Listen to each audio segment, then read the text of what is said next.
Viewers and subscribers, welcome back to the channel. You don't know it's the boy ZE.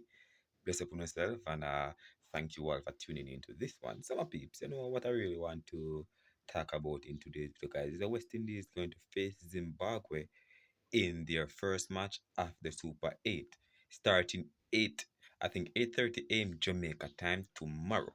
And as usual, I'm here to give you West Indies potential playing 11 to really beat Zimbabwe and put them in their place. Don't ever try size up with the West Indies. This is the West Indies territory. This is the West Indies home ground. This is the team that redefined T20 cricket with their power hitting.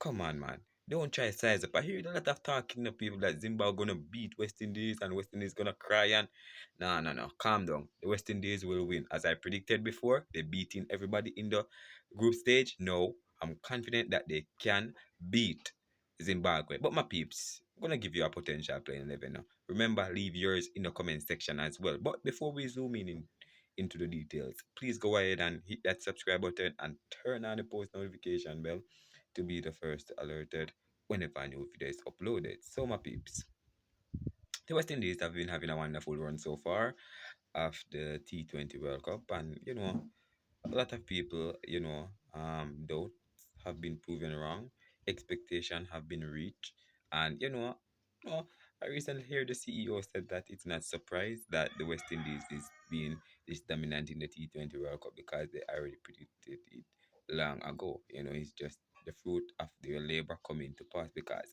even before the West Indies um reach the World Cup, people weren't really confident in them, or people weren't really saying that, all right, this team can do great because they were coming off loss after loss. They were beaten in the bilateral series versus South Africa, then against Afghanistan. Before that, I think they went to New Zealand and lost as well. So it was a lot of mixed reaction, a lot of people having doubt of this team.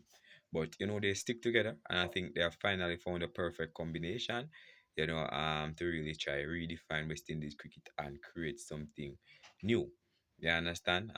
We don't have the big hitters like the Russell Gale, the Pollard and those guys, the Puran and those guys, you know.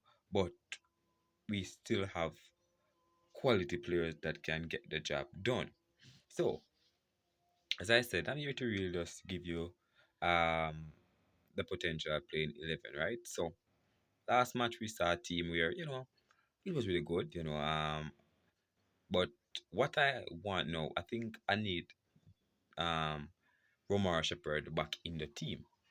The tricky situation is the player that I'm going to drop is a possibility that he won't be dropped because he's the man that bagged 4 wickets last match. And this is where it's gonna get tricky because Omar Shepard need to come back into the playing 11. I think he had something deep to the team or something meaningful with our own capability. So I need him back in the playing 11. Somebody have to go give up.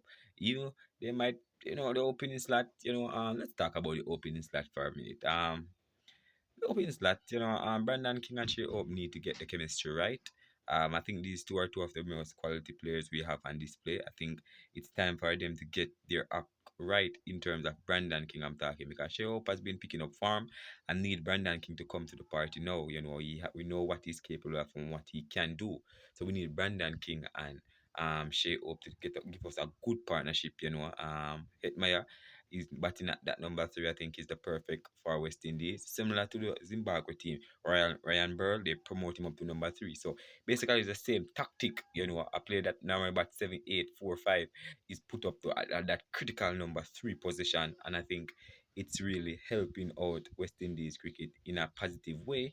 He didn't score the last match, just 1 runs, I think, the last match, but that doesn't define his previous performances that he has done for West Indies, that number three. I think this T20 World Cup is a possibility that we will win the T20 World Cup because the players that we have right now is players that are defining themselves, players that are showing that you can't ever doubt us. No matter how you see things look bad for us or how things are going downhill, it's still a team that you can put your money on.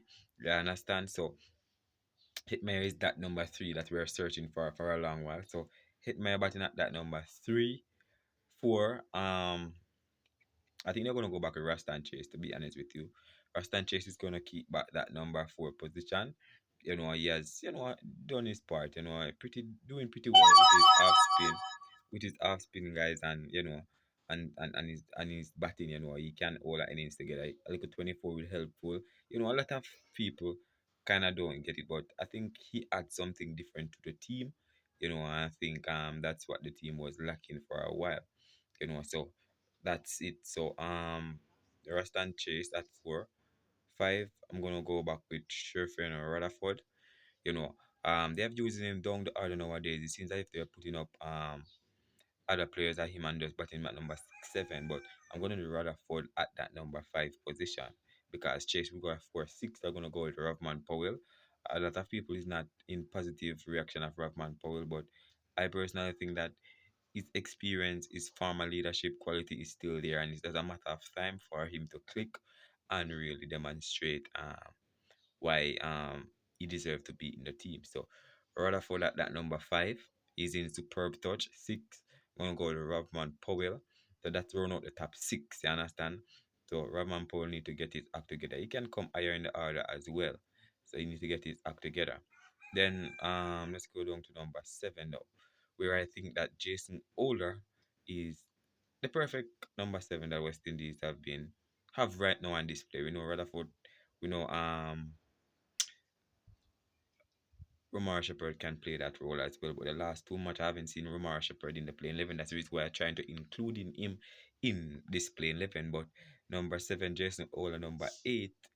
I'm gonna go with Romar Shepherd, guys. So these are the two main Arona Shepherd and um Older. So number nine now, I'm gonna have to go with Matthew Ford. This man have shown that hey, I'm here, I'm capable with the bat and the ball. I can give you a quick runs in the back end, and he has scored a couple of fifties, I think 1 or 2 50s in the West Indies so far. And he's just young, he's just 22 and 3.